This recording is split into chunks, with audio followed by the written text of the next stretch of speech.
లేదు కదా, ఎవరికి లేదా నిద్ర, ఎవరికి లేదా? Wonderful, what a Joy. 7th ఫిబ్రవరిలోకి మనం వచ్చేసాం. సంఘ వార్షికోత్సవం. గతించిన సంవత్సరం నుండి ఇంతవరకు దేవుడు వీరిని కాపాడి భద్రపరిచి ఈరోజు మరొక నూతన వార్షికోత్సవాన్ని జరుపుకోవడానికి దేవుడు సహాయం చేశారు.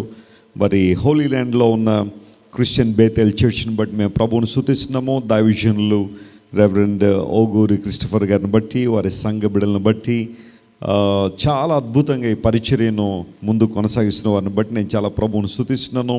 అదేవిధంగా సహోదరుడు తమ్ముడు విల్సన్ బట్టి నేను చాలా ప్రభువును స్తుతిస్తున్నాను. చాలా డెలిషియస్ ఫుడ్ మీరు తిన్నారు కదా, మరి తమ్ముడే చక్కగా సిద్ధపరిచి మీ అందరికీ అందించాడు. అందును బట్టి దేవునికి మహిమ. మరి మా టీంతో తను కాంటాక్ట్లో ఉండి మేము ఇక్కడికి రావడానికి ఎంతగానో ఆహ్వానించి పాస్టర్ గారి తరపున చక్కగా మాట్లాడి మేము ఇక్కడికి వచ్చేంతవరకు కూడా అన్ని విషయాల్లో కూడా మా టీంతో కమ్యూనికేషన్లో ఉండి ఏదో విధంగా ఇక్కడికి రావాలి, దైవజనులు దేవుని వాక్యం అందించాలని తమ్ముడు ఎంతో ప్రయాసపడ్డాడు. వారిని బట్టి ప్రభువును స్తుతిస్తున్నాము. వాస్తవానికి మేము మార్చి నెలలో ఈ ట్రిప్ రావాలి. అయితే మరి దేవుని కార్యాలు ఎంత ఘనంగా ఉంటాయో చూడండి, కొన్నిసార్లు ఆయన ఉద్దేశాలు ఎంత ఉన్నతంగా ఉంటాయో.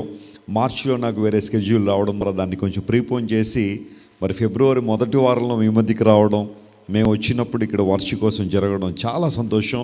సుమారుగా 90 మెంబర్స్ మేము టీం ఈసారి హోలీ ల్యాండ్ విజిట్కి వచ్చాము. దేవుడు చాలా చక్కని సమయాన్ని మాకు అనుగ్రహిస్తున్నారు. అమెరికా నుండి కూడా కొంతమంది మా టీంలో చేరి ఈ హోలీ ల్యాండ్ విజిట్ చేస్తున్నారు. దానికన్నా ప్రాముఖ్యంగా మిమ్మల్ని చూడడం మాకు చాలా సంతోషం. హల్లెలూయా. మరి ఇజ్రాయెల్ దేశంలో మీరు చాలా ప్రయాసతో ఇక్కడికి వచ్చారు. ఇజ్రాయెల్ దేశంలో చాలా ప్రయాసతో మీరు ఇక్కడికి వచ్చారు. ఎన్నో ఆశయాలు మీలో ఉన్నాయి. దేవుడు వాటన్నిటిని నెరవేర్చునుగాక. నేను ప్రకటిస్తున్నాను, ఈ రాత్రి ఇంత ఆసక్తితో అర్ధరాత్రి గతించిపోయిన దేవుని మాటలు వినడానికి ఇంత ఎంతూజియాజం మీలో ఉందో చూసారా. దేవుడు మీలాంటి వారిని బాగా ప్రేమిస్తాడు. ఆయన ఎందుకోసం అంటే ఆయన మాటల కోసం కనిపెట్టే వారిని దేవుడు ఏనాడు ఏం చేయడు, ఆయన విడిచిపెట్టాడు. వేదిక మీద దైవజనులందరికీ ఒకసారి గట్టిగా చప్పట్లు కొట్టి మనం ఎవరైనా తెలియచేద్దాం. మరి దేవుడు ఇశ్రాయేల్ దేశంలో ఉంచిన సంఘాలను బట్టి, సంఘ నాయకులను బట్టి, పరిచర్యలను బట్టి నేను చాలా ప్రభువును స్తుతిస్తూ మరి దైవజనులు రాజేష్ గారితో మాట్లాడుతున్నప్పుడు, మనోహర్ గారితో నేను ఆయా సందర్భాల్లో మాట్లాడుతున్నప్పుడు మరి దేవుడు ఇశ్రాయేల్ దేశంలో సేవకుల మధ్యలో ఉంచిన ఐక్యత వారు చెబుతూ ఉంటే నేను చాలా ప్రభువును స్తుతిస్తాను. ఇలాంటి ఐక్యత కనుక ఇంకా వర్ధిల్లితే చాలామంది ప్రభు వైపు తిరుగుతారు. హల్లెలూయా. దేవుని కార్యాలు స్పష్టంగా జరుగుతాయి. నేను ఎక్కువ సమయంలో ఇబ్బంది పెట్టను. నేను మరలా త్వరగా మా ప్రాంతానికి వెళ్ళాలి. బెత్లెహేంలో మేము ఉంటున్నాం, అక్కడికి వెళ్ళాలి. ఒక 3-4 గంటల్లో మేము వదిలేస్తాను. ఓకేనా? కొంతమంది అప్పుడే సీరియస్గా పెడతారు బొక్కలు, అమ్మో వెసిలి గారి నిజంగా 4 గంటలు తీసుకొని తెల్లారిపోయేలాగా ఉందని.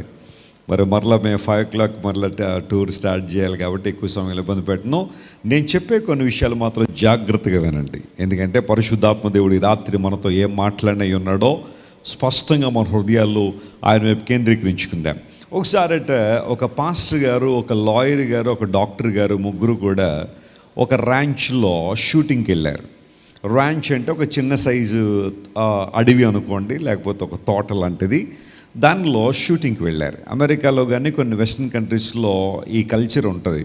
ఎప్పుడైనా వారికి సెలవు రోజు వస్తే అలా ర్యాంచ్లోకి వెళ్ళి వారికి కనబడిన జంతువు ఏదైనా ఉంటే దాన్ని షూట్ చేసుకుని కాల్చుకుని తింటూ ఉంటారు. సరే, ఈ ముగ్గురు కూడా ఒక జీప్ వేసుకుని 3 గన్నులు పట్టుకుని ఆ ర్యాంచ్లోకి వెళ్ళారు. వెతుకుతున్నారు, ఏమన్నా జంతువు కనబడుతుందా అంటే దూరంగా ఒక జింక కనబడింది.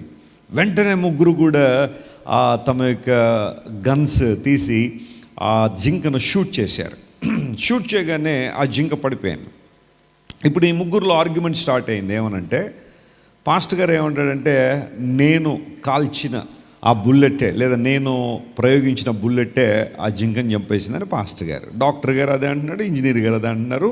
ముగ్గురులో కూడా ఒక ఆర్గ్యుమెంట్ స్టార్ట్ అయింది. కాసేపటి తర్వాత లాయర్ గారు అన్నారు, మీరిద్దరూ అలా ఉండండి మౌనంగా, నేను ఒకసారి వెళ్ళి ఎగ్జామిన్ చేసి వస్తాను. మాకు బాగా అలవాటు కదా అన్నీ ఎగ్జామిన్ చేయడం. నేను చేసి వచ్చిన తర్వాత ఇది ఎవరి గన్నంలోంచి వచ్చిన బుల్లెట్ అనేది నేను తేల్చేస్తాను అన్నాడు. సరే వెళ్ళమన్నారు. వెళ్ళిన తర్వాత లాయర్ గారు వెళ్ళాడు. 5 నిమిషాలు గమనించాడు. మరలా వెనక్కి తిరిగి వచ్చాడు. వ్యాన్లో కూర్చున్న తర్వాత వీళ్ళిద్దరు అడిగారు, ఎవరు కొట్టింది అన్నాడు. వెంటనే లాయర్ గారు అన్నాడు, ఇది పాస్ట్ గారి గన్లోంచి వచ్చిన బుల్లెట్ అన్నాడు. అంత యాక్యురేట్గా ఎలా చెప్పగలుగుతున్నామంటే, ఆ లాయర్ గారు చెప్పాడు, ఆ బుల్లెట్ ఈ చెవులో నుంచి దిగి ఆ చెవులోంచి బయటకు వచ్చేసింది అన్నాడు. అందరూ బట్టి ఇది పాస్టర్ గారు కొట్టింది అన్నాడు. దానికి దీనికి సంబంధం ఏంటో అంటే ఆయన అన్నాడు, ప్రతి ఆదివారం జరిగేది అదే కదా సంఘంలో అన్నాడు ఆయన. చెప్పండి, ఆదివారాలు ఏం జరుగుతాయంటే బుల్లెట్ ఈ చెవిలో దిగి ఆ చెవిలోంచి బయటకు వచ్చేస్తుంది. చాలామంది వాక్యం వింటున్నారు, చాలా మంచిదే. I'm appreciating you. You have taken your time to come to this place, all the from different parts of Israel. And even though it's almost midnight, you are hearing God's word. I appreciate you from the bottom of my heart. అయితే మనం ఎలా వింటున్నాం అనేది దేవుని వాక్యం ప్రశ్న కాదు, కానీ విన్న వాక్యాన్ని మనం నిజంగా హృదయంలో ఉంచుకుంటున్నామా లేదనేది ప్రశ్న. యేసు ప్రభువు వారి లోకంలో ఉన్న కాలంలో ఆయన ఒకసారి వాక్యం చెబుతుంటే ఒక ఆమె మధ్యలోంచి లేచి గట్టిగా అరుస్తుంది. ఏమనంటే, ప్రభువా నిన్ను కనిన గర్భము ధన్యమైంది అంది. Lord blessed is the womb that bore you అని గట్టిగా అరిచింది. అప్పుడు యేసు ప్రభువు అన్నారమ్మా, నిజమే, నన్ను కనిన గర్భం నిజంగా గొప్పదే. మరియమ్మ గారిని ఎప్పుడు యేసు ప్రభువు తక్కువ చేసి మాట్లాడలేదు. ఆమె నిజంగా గొప్పదే, కానీ ఆమె కన్నా గొప్పవాళ్ళు కొంతమంది ఉన్నారన్నాడు ఆయన. మరియమ్మ గారి కన్నా గొప్పవారు ఎవరు ఉంటారు? యేసు ప్రభువు జన్మనిచ్చిన తల్లి, she is highly respected and honoured. Do you really think Lord Jesus there are some people who are greater than your mother? నీ తల్లి కంటే లేదా నిన్ను కనిన గర్భం కంటే గొప్పవారు ఎవరంటే, యేసుప్రభు చెప్పిన మాట ఏంటో తెలుసా? నా వాక్యమును విని దాన్ని గైకున్న వారు నన్ను కనిన గర్భం కంటే గొప్పవారు అన్నాడు. చప్పట్లు కూడా దేవుని మహిమపడదాం. హల్లెలూయా. అంటే దేవుని వాక్యం గైకునే వారికి దేవుడిచ్చిన ఆ గొప్ప ఆధిక్యత ఎంత గొప్పదో ఆలోచించేయండి. మనందరం చాలామంది దేవుని వాక్యాలు వింటాము, విడిచిపెట్టి వెళ్ళిపోతుంటాం. కానీ ఈ రాత్రి దేవుని వాక్యాన్ని శ్రద్ధగా విందాం. ప్రభు మనందరితో మాట్లాడతారు, మన జీవితాలు అద్భుతాలు చేస్తారు. స్పష్టమైన విధానంలో పరిశుద్ధాత్మ దేవుడు మనతో మాట్లాడుతుండగా మన హృదయాలు ఆయన వైపు తిప్పుదాం. నేను ఎక్కువ రెఫరెన్స్లు చెప్పి మిమ్మల్ని ఇబ్బంది పెట్టను, కానీ కొన్ని రెఫరెన్స్లు చెప్తాను, అవి మాత్రం మీరు తెరిచి చూడండి. మీ దగ్గర బైబిల్ ఉంటే గ్రంథాలు తెరుద్దాం. లూకా సువార్త 24వ అధ్యాయం 53వ వచనం చదువుదాం. The last chapter and last words of the gospel of Luke, chapter 24 and words 53. దానిలో ఈ మాట రాయబడింది, ఎడతెగక దేవాలయములో ఉండి దేవుని స్తోత్రము చేయుచుండిరి. అందరూ ఈ మాట నాతో చెప్పండి, దేవాలయములో దేవుని స్తోత్రము చేయుచుండిరి. అంటే దేవాలయంలో జరగాల్సిన పనేంటి? దేవుణ్ణి స్తోత్రించడం, ఆయన ఆరాధించడం. మనందరం కూడా ఎందుకు దేవుని మందిరానికి వస్తున్నామంటే, ఎస్, దేవుని వాక్యాన్ని వింటాం, ప్రార్థన చేస్తాం, విజ్ఞాపన చేస్తాం, సహవాసం కోసం వస్తున్నాం. అయితే first and foremost thing that we are coming to the house of God is to praise God. దేవుని ఆరాధించడానికి, దేవుని స్తుతించడానికి. మరి ఈ ప్రథమ వార్షికోత్సవ కృతజ్ఞత కూడిక కూడా మరి ఈ సంవత్సరం అంతా దేవుడు కాపాడి ఒక సంఘాన్ని దేవుడు భద్రపరిచి 52 ఆదివారాలు ఈ సంవత్సరంలో దేవుని సేవకులను మీకు అనుగ్రహించి వారి ద్వారా దేవుడు మీతో మాట్లాడి అద్భుతాలు చేశారు. కాబట్టి మనందరం ఆయనకు కృతజ్ఞత చెల్లించడానికి, ఆయనకు స్తోత్రం చెల్లించడానికి మనందరం దేవుని సందుకు వచ్చాం. ఇక్కడ స్తోత్రము అన్న చోట ఇంగ్లీష్లో ప్రైజింగ్ అనే మాట వాడారు. గ్రీకులోకి వచ్చేసరికి ఐనియో అనే పదం ఉపయోగించబడింది. నేను ఆ సందర్భాల్లో గ్రీక్ అండ్ హిబ్రూలో రాయబడిన పదాలు చదువుతూ ఉంటాను, ఎందుకంటే వాటి యొక్క అర్థాన్ని తెలుసుకోవాలని. అక్కడ ఐనియో అనే పదం నూతన నిబంధనలో 9 సార్లు రాయబడుతుంది. 9 సార్లు స్తోత్రం అనే మాట. దీని యొక్క ప్రాముఖ్యత ఏంటి అంటే, యేసు ప్రభువు వారు ఈ లోకానికి వచ్చి ఆయన శిలువలో మరణించి మరణాన్ని జయించి తిరిగి లేచిన తర్వాత 40 రోజులు ఆయన అందరికీ దర్శనమిచ్చి పరిచర్య చేశారు. దాన్ని పోస్ట్ రిజరక్షన్ మినిస్ట్రీ అంటారు. అంటే యేసు ప్రభు పునరుత్థానుడైన తర్వాత చేసిన పరిచర్య. ఆ పరిచర్య అంతా అయిపోయిన తర్వాత యేసు ప్రభు వారు ఆ శిష్యులందరినీ కూడా ఆశీర్వదించారని బైబిల్లో రాయబడి, వారందరూ ఒక చోట ఉండే దేవుడు వారిని ఆశీర్వదించి వారి కన్నుల ఎదుట ఆయన పరలోక రాజ్యానికి ఆరోహణమయ్యారు. ఆయన వెళ్ళిపోయిన తర్వాత ఈ ప్రజలందరూ కూడా, లేదా శిష్యులు కావచ్చు, అక్కడ ఉన్న వారందరూ కూడా, ఇంక యేసు ప్రభు వెళ్ళిపోయాడు కదా, పదండి మన పనులేవో మనం చూసుకుందాం, మన పాటలేవో మనం పడదాం, మన ఉద్దేశాలు మనం నెరవేర్చుకుందాం, ఆయన ఉన్నంతసేపే ఆయనతో, ఆయన లేకపోతే మనకి ఆయన అక్కర్లేదు అన్నట్టుగా ఎవరి దారి వారు చూసుకోలేదు. వారు చేసిన పని ఏంటో తెలుసా? వారు దేవాలయంలో ప్రవేశించి ఎవరిని స్తుతిస్తున్నారట? దేవుని స్తుతిస్తున్నారు, ఆయనకు స్తోత్రం చెల్లిస్తున్నారు. ప్రభునందు దేవుని బిడ్డలారా, ఈరోజు దేవుడు మనల్ని ఎందుకు కలుగు చేశారు? ఆయన ఎందుకు మనల్ని నియమించారు, ఎందుకు ఆయన ఏర్పాటు చేసుకున్నారంటే, నేను నిర్మించిన నా జనులు నా స్తోత్రమును ఏం చేస్తారు, ప్రచురం చేస్తారన్నాడు యెషయా గ్రంథంలో. అంటే దేవుడు నిన్ను నన్ను కలుగు చేయడంలో ఒక ఉద్దేశం ఉంది. తమ్ముడా వినో, ఎవరైనా నీ దగ్గరికి వచ్చి నువ్వెందుకు బ్రతుకుతున్నావు అని అడిగితే నీ దగ్గర సమాధానం ఉందా? ఎలా బ్రతుకుతున్నావు అంటే సమాధానం ఉంది. ఉద్యోగం చేస్తున్నామండి, వ్యాపారం చేస్తున్నామండి, ఎవరి మీద ఆధారపడి బ్రతుకుతున్నామండి చాలా మంది చెబుతారు. కానీ అసలు ఎందుకు బ్రతుకుతున్నాం? In fact what is the purpose of a Christian? ఒక క్రైస్తవుని యొక్క ఉద్దేశం ఏంటి? దేవుడు మనల్ని ఎందుకు కలుగు చేశారంటే, మనందరం ఎవరి స్తోత్రాన్ని ప్రచురం చేయాలా? దేవుని స్తోత్రించాలి, ఆయన మహింపరచాలి, ఆయన గణపరచాలని. లేఖనాల్లో మనం చదివితే ఒక సందర్భంలో దేవుడు ఏమంటాడంటే, నాకు రావలసిన మహిమ నేను మరలా ఎవరికి ఇవ్వనన్నాడు. లేదా నాకు రావలసిన స్తోత్రము నేను ఎవరికి చెందనివ్వనన్నాడు. ఈ విషయంలో దేవుడు చాలా రోషం కలిగి ఉంటాడట. ఆయనకు చెందాల్సిన మహిమ ఆయనదే. హల్లెలూయా. ఆయనకు రావలసిన స్తోత్రము ఆయనదే. మనం ఎందుకు నిర్మించబడ్డామంటే ఆయనకు స్తోత్రం చెల్లించాలనే దేవుడు మనల్ని నియమించాడు. ఎడతెగక వీరి దేవాలయంలో ఎందుకు స్తోత్రం చేస్తున్నారు? What is the reason behind their praise? వారి స్తుతికి వారి స్తోత్రానికి ఆధారం ఏంటి, లేదా కారణాలు ఏంటో నేను 3 విషయాల లేఖనాల నుంచి మీతో మాట్లాడిన సందేశాన్ని ముగిస్తాను. జాగ్రత్తగా ఈ మాటలు వినాల్సిందిగా మనవి చేస్తున్నాను. మొదటి అంశం, మనం ఎందుకు దేవునికి స్తోత్రం చెల్లించాలి లేదా ఎందుకు ఆయన స్తుతించాలి అంటే, మొట్టమొదటి మాట అపోస్తలుడైన పౌలు రోమాపత్రికలో రాశాడు. చూడండి, రోమాపత్రిక 6వ అధ్యాయం 18వ వచనం. అందరూ ఈ మాట తీయాలి. రోమాపత్రిక 6వ అధ్యాయం 18వ వచనం. దానిలో ఏముందంటే, మీరు పాపము నుండి విమోచింపబడి నీతికి దాసులైతిరి, ఇందుకు దేవునికి స్తోత్రం. హల్లెలూయా చెప్పండి ఒకసారి. ఎందుకు దేవుని స్తోత్రం అట? లేదా ఎవరు నిజంగా దేవుని స్తోత్రం చెప్పగలరు, ఎవరు నిజంగా దేవుని స్తుతించగలరు అంటే, మొట్టమొదటి మాట పౌలు అన్నాడు, మీరు పాపము నుండి విమోచింపబడి నీతికి ఏమయ్యారు? మీరు దాసులయ్యారు. ఒకప్పుడు మీరందరూ పాపానికి దాసులే, ఒకప్పుడు మనమంతా కూడా పాపానికి దాసులమే. కానీ యేసుక్రీస్తు ప్రభువారు మనలందరినీ కూడా పాపము నుండి విమోచించి మనల్ని నీతికి దాసులుగా ఆయన చేశాడు. కాబట్టే ఇందుకు దేవునికి స్తోత్రము. కొంతమంది దేవుని స్తోత్రం చెప్తారు కానీ సరైన టైమింగ్లో చెప్పరు. మీకు అర్థమైంది ఈ మాట? స్తోత్రం చెప్పడం మంచిదే కానీ అది సరైన టైమింగ్లో చెప్పాలి, కరెక్ట్గా చెప్పాలి. స్తోత్రం ఎప్పుడు పడితే అప్పుడు చెప్పడానికి లేదు. ఒకసారి ఒక సంఘంలో ఒక ఆమెకి సాక్ష్యం చెప్పడానికి అవకాశం ఇచ్చారట. ఆమె మైక్ పెట్టుకుని సాక్ష్యం మొదలుపెట్టాను. ఆమె ఏమందంటే, మా ఆయన గారు రోజు తాగి రోడ్డు మీద పడిపోతాడు, ఇందుకు దేవుని స్తోత్రం ఉందంట. అందులో ఏముందమ్మా స్తోత్రం? మీ ఆయన గారు రోడ్డు మీద పడిపోతే అందులో ఏమొచ్చింది? దేవుని స్తోత్రం. అవమానం వచ్చింది ఆయనకి. క్రైస్తవులను పేరు పెట్టుకుని, దేవుని బిడ్డలను పేరు పెట్టుకుని తాగి రోడ్డు మీద పడిపోతే దేవునికి అక్కడ ఎక్కడ స్తోత్రం వస్తుంది? రాట్లా. మా ఆయన గారు అందరినీ మోసం చేస్తూ ఉంటాడండి, అందరూ బట్టి దేవుని స్తోత్రం అని అంటే దానిలో ఉపయోగం లేదు. అక్కడ రాయబడిన మాట ఏంటంటే, ఎప్పుడు దేవుని స్తోత్రం అంటే, నువ్వు పాపంలో జీవించినంతకాలం దేవునికి ఏమో రాదో, మహిమ రాదో, ఆయనకి స్తోత్రం రాదు. You are claiming that you are a Christian, but you are living in sin. You are not praising God. కేవలం ఆదివారం వస్తున్నావు, లేదా శుక్రవారం వస్తున్నావు, శనివారం వస్తున్నావు, కాసేపు 2 పాటలు పాడుతున్నావు, దేవుని స్తోత్రం అని చెప్పి చేతులెత్తి ఆరాధన చేసి వెళ్ళిపోతున్నావు. కానీ నీ బ్రతుకు ద్వారా మాత్రం దేవునికి ఏమి రావట్లేదు, మహిమ రావట్లేదు.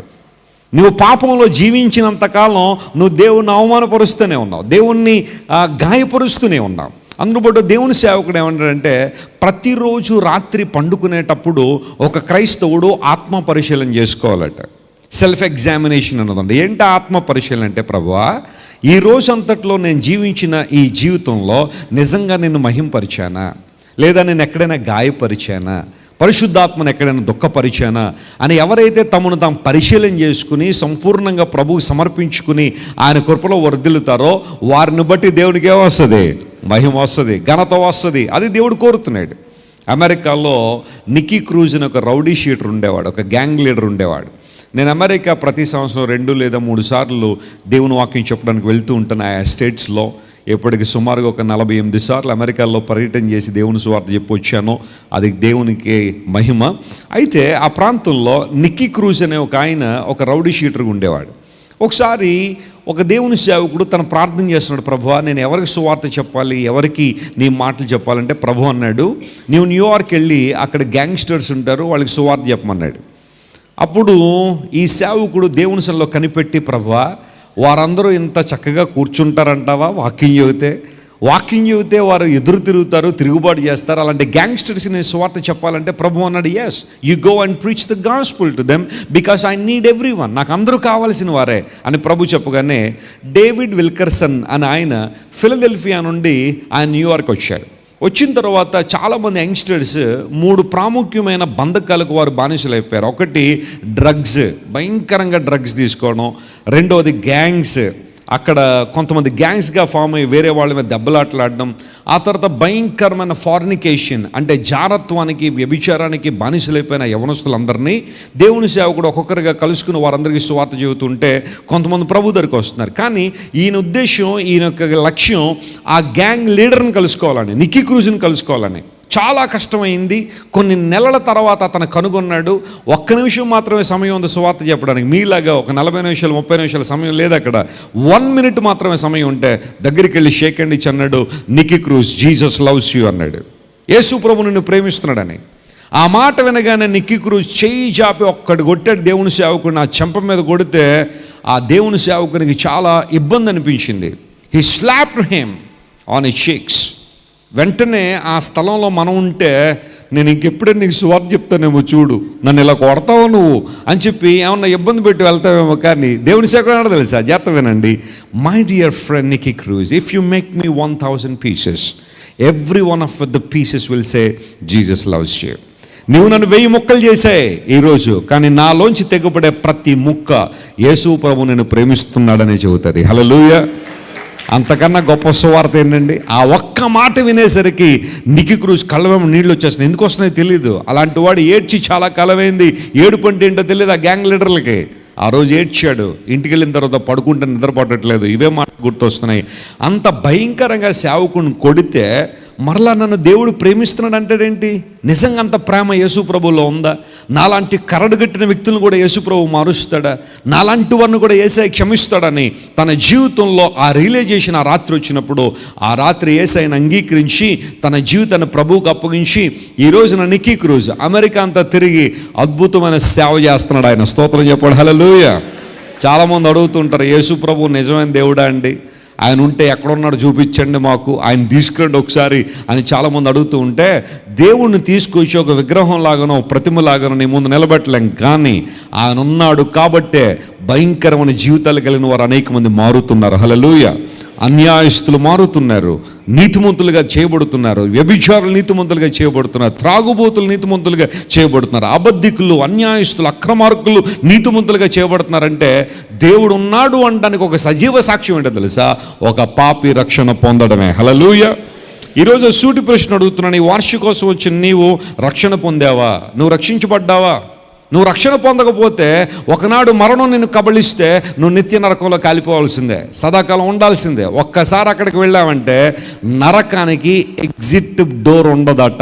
జాగ్రత్త వినండి, నరకానికి ఏ డోర్ ఉండదో ఎగ్జిట్ డోర్ ఉండదు, ఓన్లీ ఎంట్రీయే. మళ్ళీ నువ్వు బయటికి రావడానికి ఉండదు. ఇంకా ఒకసారి వెళ్ళావంటే వెళ్ళడమే అంతే, దానికి ఎగ్జిట్ డోర్ ఉండదు. చూడండి, ఏ హాల్కైనా సరే ఎంట్రీ డోర్ ఒకటి ఉంటుంది, ఎగ్జిట్ డోర్ ఒకటి ఉంటుంది. కానీ నరకానికి ఒకటే డోర్ ఉంటుంది, ఎంట్రీయే, ఎగ్జిట్ ఉండదు దానికి.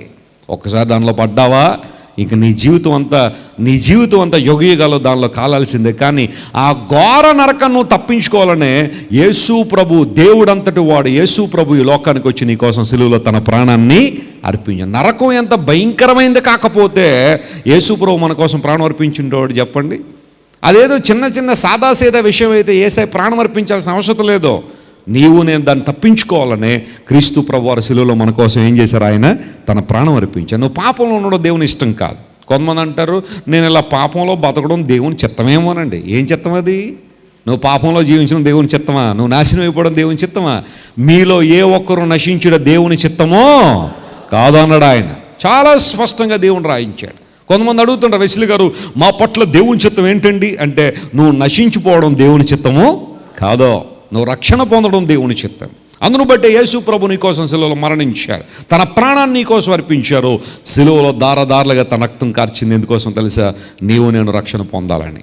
ఒక యవనస్తుని అడిగాను, బాబో రక్షణ పొందావంటే ఓ చిత్రమైన ఆన్సర్ ఇచ్చాడు. ఏమన్నాడు తెలుసా? ప్లాన్ చేస్తున్నానండి అన్నాడు. ఇదేటేమన్నా ఫ్యామిలీ ప్లానింగ్ ఏంటి? ఇది ఏమన్నా ప్లాన్ చేయడం ఏంటో? నువ్వు కొంతమంది ఇలాంటి తిక్క ఆన్సర్లు ఎత్తా ఉంటారు కొన్నిసార్లు. వాళ్ళకి అన్నీ తెలుసున్న ఫీలింగ్. మళ్ళీ రక్షణ పొందామంటే ప్లాన్ చేస్తున్నానండి అన్నాడు. నువ్వు ప్లాన్ చేయక్కర్లేదు, అలాంటి ప్లాన్లు ఆపేయి. ఆల్రెడీ దేవుడు ప్లాన్ చేశాడు, దాన్ని సిలువలో నెరవేర్చాడు కూడా. హల్లెలూయా. నువ్వు చేయాల్సిందేంటో తెలుసా? You have to simply accept the salvation. నువ్వు రక్షణ స్వీకరిస్తే చాలు, యేసయ్యను అంగీకరిస్తే చాలు, నీ పాప జీవితాన్ని విడిచిపెడితే చాలు. బైబిల్ సెలవిస్తూ ఉంది, అతిక్రమాలు దాచిపెట్టేవాడు వర్ధిల్లడు కానీ వాటిని ఒప్పుకొని విడిచిపెట్టేవాడు ఏం పొందుతాడో కనికరం పొందు. దేవుని కనికరం కావాలా? ఈరోజు దేవుని మహిమ నీకు కావాలా? ఆయన కృప నీ మీద కృమరించబడని ఆశిస్తున్నావా? దేవుని ఆశిస్తుంది ఒకటే, విడిచిపెట్టే పాప జీవితాన్ని. ఒక నిప్పు నీ చేతిలో ఉందన్నప్పుడు నీ దేహాన్ని అది పూర్తిగా కాల్చక మునిపే దాన్ని వదిలిపెట్టేయడం మంచిది. ఒక విష సర్పం నీ చేతిలో ఉందని తెలిసినప్పుడు దాన్ని ఎంత త్వరగా నువ్వు వదిలిపెడతావో అంత దీవెన పొందావు. పాపము మొదటగా నీకు ఆకర్షణగా కనబడచ్చు, అట్రాక్షన్గా ఉండొచ్చు, ఫన్గా ఉండొచ్చు, సంతోషంగా ఉన్నట్టు కనబడచ్చు. కానీ రాను రాను రాను రాను రోజులు గడిచే కొలది అది నేను తీవ్రమైన సంఖ్యలతో బిగించేసినప్పుడు ఆ రోజు ఏడుస్తావు, దుఃఖపడతావు. అయితే బైబిల్ సెలవిస్తూ ఉంది, Jesus came to this world to give us salvation freely. ప్రభువారు మనందరికీ రక్షణ ఉచితంగా ఇవ్వడానికి వచ్చాడు. స్తోత్రం చెప్పండి, హల్లెలూయా.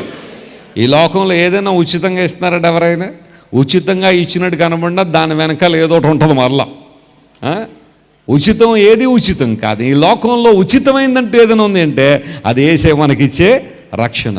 అది ఉచితం అని చెప్పి మరలా ఎవరైనా చౌకైంది అనుకుంటారేమో. Salvation is free but it's not cheap. రక్షణ ఉచితమే కానీ అది చౌకైంది కాదు. దాని వెనకాల యేసయ్య తన ప్రాణం అర్పించాడు. పౌలు అన్నాడు, నిజంగా ఒక వ్యక్తి ద్వారా ఎప్పుడు దేవునికి స్తోత్రం వస్తుంది అంటే, నిజంగా ఒక వ్యక్తి ద్వారా దేవునికి ఎప్పుడు మహిమ వస్తుందంటే, ఆ వ్యక్తి పాపము నుండి విడుదల పొంది నీతికి దాసుడిగా చేయబడినప్పుడు వారి ద్వారా దేవునికి ఏముంది? మహిమ ఉంది. ఇప్పుడు చెప్పండి, మనం దేవుని స్తోత్రం అని చాలా ఈజీగా చెప్పేస్తాం, కానీ ఇప్పుడు అడుగుతున్నా, నీ జీవితం ద్వారా నిజంగా దేవుని స్తోత్రం వస్తుందా? ఒకవేళ అలాంటి రాని పక్షంలో ఈరోజు నీ జీవితాన్ని ప్రభుకు అప్పగించాయి. Lord, I would like to submit my life, I would like to surrender my life. నా జీవితాన్ని నీకు ఇస్తున్నానని ప్రభుకి ఇవ్వండి. దేవుడు మిమ్మల్ని ప్రభావవంతంగా ఆయన వాడుకుంటారు. నేను ఒక దేవుని సేవకుని కుమారుడుగానే పుట్టాను రాజమండ్రిలో. మా తల్లిదండ్రులు ఇద్దరు అద్భుతమైన సేవకులు. మరి మన ప్రియులు పాస్టర్ మనోహర్ గారు అనేక సందర్భాల్లో వారి గ్రామానికి మా నాన్నగారిని తీసుకెళ్ళి ఆ ప్రాంతాల్లో సువార్త చెప్పించారు. ఉన్నట్టుగా సువార్త చెప్పే దైవజనులు మా తండ్రి గారు. వారి కుమారుడిగానే పుట్టిన తర్వాత ప్రతిరోజు ఆరాధన, వాక్యం, ప్రార్థన ఇవన్నీ అలవాటుగానే ఉండేవి. కానీ రక్షణ ప్రాముఖ్యత ఏంటో నాకు తెలియలేదు. ఒక రోజున మా అమ్మగారు మమ్మల్ని కుటుంబ ప్రార్థనలో కూర్చోబెట్టి యేసు ప్రభు రెండో రాకడ గురించి చెప్పారు. నేను ఆ రెండో రాకడ గురించి వినగానే అన్నాను, అమ్మ చిన్నప్పటి నుండి ఇదే చెప్తున్నారు మీరు, ఇంకెప్పుడు వస్తాడు ఆయన యేసు ప్రభు ఎప్పుడు వస్తాడని ఎప్పటి నుంచో చెబుతున్నారు. పౌలు మొదటి శతాబ్దంలో అన్నాడు వచ్చేస్తున్నాడని. ఆ మీదట సజీవులమయుండు మనము అన్నాడు కదా ఆయన. అంటే పౌలు గారి ఎక్స్పెక్టేషన్లో ఆయన బతుకుండగానే ప్రభు వచ్చేస్తాడు అనుకున్నాడు ఆయన. కానీ రాలా. అప్పటి నుంచి ఇప్పటికి 2000 సంవత్సరాలు అయిపోయింది, ఇప్పటివరకు ప్రభు రానే లేదు. ఇంకెప్పుడు వస్తాడో ఏంటో అన్నట్టుగా మా అమ్మగారు చెప్పిన ఆ మాటలు నేను పట్టించుకోకుండా రాత్రి పడుకున్నాను. మధ్యరాత్రిలో కల వస్తూ ఉంది. ఆ కలలో యేసు ప్రభు రావడం, పరిశుద్ధులందరూ ఆయన దగ్గరికి వెళ్ళిపోతుంటే నేను కూడా ఎగరాలని ప్రయత్నం చేస్తున్నా, కానీ నా వల్ల కావడం లేదు, వెళ్ళలేకపోతాను ప్రభు దగ్గరికి. అందరి వస్త్రాలు తెల్లటి వస్త్రాలు ధరించుకుని వెళ్తుంటే నా వస్త్రాలన్నీ మురికిగా ఉన్నాయి. చాలా బాధ అనిపించింది, ఎంబారస్మెంట్ అనిపించింది. ఆ సందర్భంలో గట్టిగా అరుస్తున్నాను, యేసయ్యా నన్ను రక్షించిన ఆయన, నేను విడిచిపెట్టబడే గుంపులో ఉండకూడదు ప్రభు అని అరుస్తూ ఉంటే మా అమ్మగారు నిద్రలో లేపిన ఆయన ఏమైంది? వెంటనే లేచిన తర్వాత, అమ్మయ్య ఇది కలే కదా, నిజం కాదు కదా, నిజమై ఉంటే నా పరిస్థితి ఏమోనో చాలా దారుణంగా ఉండేది. Thank you lord for giving me an opportunity to turn towards you. ఆ రోజు నా 15వ ఏట, నేను 10th క్లాస్ చదువుతున్న సమయంలో నా జీవితాన్ని యేసయ్యకి అప్పగించేశాను. ఆ రోజు నుండి ఈ రోజు వరకు ఆయన మహిమార్థమే జీవిస్తున్నాను. దేవుడు నా స్తోత్రం కలుగునుగాక. ఈరోజు నీ జీవితంలో ఒక అద్భుతం చూడాలంటే, ఒక ఆశ్చర్యకారం చూడాలంటే, దేవుని ప్రభావం, ఆయన మహిమ, ఆయన వెలుగు, ఆయన ప్రసన్నత, ఆయన దివ్య తేజస్సు నీ జీవితంలో కనబడాలంటే నీ జీవితాన్ని ఎవరికి ఇవ్వాలా? యేసయ్యకి. ఇంతవరకు ఎవరెవరికి ఇచ్చి నాశనం అయిపోయామేమో నీ జీవితంలో, ఇంతవరకు ఎవరెవరికో నీ జీవితాన్ని ఇచ్చి నష్టపోయావేమో, ఎవరెవరినో నమ్మి అనేక సందర్భాల్లో నడి రోడ్లో నిన్ను నిలబెట్టేశారేమో చాలామంది. కానీ నమ్ము, ఈరోజు యేసయ్య నీ కోసం ప్రాణం పెట్టిన దేవుణ్ణి. ఆయన నిన్ను పాపం నుండి విమోచించి నీతికి దాసుడిగా ఆయన చేస్తే అప్పుడు నీ బ్రతుకు ద్వారా ఎవరికి మహిమ వస్తుంది?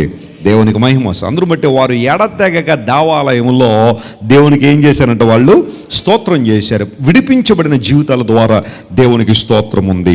రెండవ మాట దగ్గరికి వద్దాం. కీర్తన గ్రంథం 68వ కీర్తన 4వ వచనం, Psalm 68:4 దానిలో ఏముందంటే, ఆయన నామమును బట్టి మనకు ఆయన స్తోత్రం చేసే అధికారాన్ని ఇచ్చాడట. దేవుడు ఎవరి నామం ఇది? యేసయ్య నామం. మీ అందరికీ పాట వచ్చా? యేసయ్య నామంలో శక్తి ఉన్నదయ్యా, యేసయ్య నామంలో శక్తి ఉన్నదయ్యా, నమ్మితే చాలు నీవు పొందుకుంటావు శక్తిని, నమ్మితే చాలు నీవు పొందుకుంటావు శక్తిని, యేసయ్య నామంలో శక్తి ఉన్నదయ్యా, యేసయ్య నామంలో శక్తి ఉన్నదయ్యా. హల్లెలూయా. ఆయన నామమును బట్టి ఆయనకి ఏం రావాలట? స్తోత్రం రావాలి. ఇప్పుడు యేసయ్య నామం ఎలాంటి నామం? ఇది శక్తి గల నామం. ఆ నామములో దురాత్మలు ఏం చేస్తాయి? పరుగులు పెడతాయి. ఆయన నామములో అద్భుతాలు ఉన్నాయి, ఆయన నామములో స్వస్థత ఉంది. ఆయన నామములోనే యోహాను మరియు పేతురు అన్నారు, ఆకాశం క్రింద భూమి మీద ఇవ్వని ఏ నామం వల్ల మనకేమి లేదో రక్షణ లేదు, కానీ యేసయ్య నామం వలన మనకేముంది? రక్షణ. ఒక మాటలో చెప్పాలంటే ఆయన నామములోనే మనకన్నీ ఉన్నాయి. చప్పట్లు కూడా దేవుని మహిమపరచండి. Hallelujah. We have everything in the name of Jesus. Hallelujah. ఒకసారి ఒక తల్లి తన చంటి బిడ్డను తన యొక్క యవన కాలంలో అప్పుడే వచ్చాడు. ఆ బిడ్డకి ఒక ఓడ టికెట్ కొనేసి వాళ్ళ చుట్టాలింటికి పంపిస్తూ ఉంది. వాడు ఆ టికెట్ తీసుకున్నాడు. తీసుకున్న తర్వాత ఓడెక్కాడు. ఆ షిప్ బోర్డ్ అయిన తర్వాత ఆ లోపల కూర్చున్నాడు. తన బ్యాగ్ తీసుకుని వెళ్ళి లోపల కూర్చున్నాడు. ఉదయం బ్రేక్ఫాస్ట్ టైం అయితే అందరూ వెళ్తున్నారు, బ్రేక్ఫాస్ట్ చేస్తారు. కానీ వీడు అనుకుంటున్నాడు, వీళ్ళందరికీ డబ్బులు ఉన్నాయి కాబట్టి బ్రేక్ఫాస్ట్ చేస్తున్నారు, నాకు ఇవేమీ లేవు కాబట్టి నాకు బ్రేక్ఫాస్ట్ లేదనుకున్నాడు. లంచ్ కూడా అదే టైం రాగానే అందరూ వెళ్ళి లంచ్ చేస్తున్నారు చక్కగా. ఈ వ్యక్తి ఒక మూలను కూర్చుని ఏడుస్తున్నాడు, నా దగ్గర డబ్బులు లేవు, నేను ఏ విధంగా కొనుక్కొని తినాలని. డిన్నర్ అవుతున్నది, అందరూ వెళ్ళి డిన్నర్ చేస్తున్నారు, వాడు ఆ మూల కూర్చుని ఏడుస్తున్నాడు. ఈ లోపల క్యాప్టెన్ చూశాడు. చూసి దగ్గరికి వచ్చినాడు, ఏం బాబు ఏడుస్తున్నావు, ఏంటి సంగతి అంటే, సార్ వాళ్ళందరికీ డబ్బులు ఉన్నాయండి, అందరూ బట్టి లంచ్ డిన్నర్ బ్రేక్ఫాస్ట్ అన్ని చేస్తున్నారు, నాకు అవన్నీ లేవండి, అందును బట్టి నాకు ఆకలి అవుతుంది, దుఃఖం వస్తుంది, ఏడుస్తున్నానంటే ఆయన అన్నాడు, ఒకసారి నీ టికెట్ చూపించు అన్నాడు. Give me your ticket. వెంటనే ఆ బ్యాగ్లోంచి ఆ టికెట్ చూపించాడు. చూపించిన తర్వాత ఆయన అన్నాడు, since you have a ticket to travel in the ship, all are included. అన్నీ దీనిలో ఇంక్లూడ్ అయిపోయి ఉన్నాయి. నువ్వు ఆ టికెట్ కలిగి ఉన్నావు అంతే. నీకు బ్రేక్ఫాస్ట్, లంచ్, డిన్నర్ ఎంతకాలం అయితే షిప్లో ఉంటావో అంతవరకు మాదే ఆ బాధ్యత.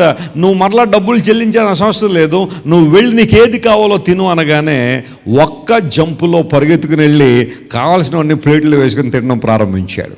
కొన్నిసార్లు మనం ప్రభు దగ్గరికి వచ్చిన తర్వాత కూడా మనం కొన్ని రకాల ఫీలింగ్స్ మనలో ఉంటాయి. నేను అంత గొప్పదాన్నేమో కాదేమో, నాలో అంత తలంతులు లేవేమో, నేను దేవుని కోసం వాడబడలేమో, నేను దేవుని కోసం నిలబడలేనేమో, దురాత్మల కంటే నా బలం చాలా నా బలం చాలా తక్కువేమో, లోకస్తులే నాకన్నా మంచోళ్ళు, లోకస్తులే నాకన్నా గొప్పవాళ్ళేమో, వాళ్లే నాకన్నా ప్రభావవంతులేమో అని కొన్నిసార్లు అనుకుంటాం. కానీ నమ్మో ప్రియ దేవుని బిడ్డ, యేసు నామం అనే టికెట్ నీ దగ్గర ఉంటే అన్ని దానిలో ఇంక్లూడ్ అయినట్టే. హల్లెలూయా. దేవుడు అన్ని విషయాలు నేనేం చేస్తాడు? ఆయన బలపరిచే దేవుడు. ఆయన యేసయ్య నామంలో ఏముంది? శక్తి ఉంది. నన్ను ఒకసారి రాయలసీమలో గుత్తి అనే ప్రాంతంలో వాక్యం చెప్పడానికి ఆహ్వానించారు. అప్పుడు నాకు 2010లోనే, ఇప్పుడు 28 సంవత్సరాల వయసు నాకు. ఆ టైంలో ఆ ప్రాంతంలో అద్భుతమైన ఉద్యమాన్ని దేవుడు తీసుకొస్తున్నాడు. రాయలసీమలో ప్రతి వారంలో ఒక క్రూసేడ్ జరిగించేవాళ్ళు. కొన్ని వేల మంది ప్రజలు తండోపతండాలుగా అనేక ప్రాంతాల నుంచి దేవుని సువార్త వింటున్న రోజులు అవి. ఆ సందర్భంలో నేను ఆ ప్రాంతానికి వెళితే ఒక యవనస్తుడు నా దగ్గరికి వచ్చి కళ్ళం నీళ్లు పెట్టుకుని ఏడ్చాడు. అన్నయ్య ఒకసారి మా ఇంటికి వస్తారన్నాడు.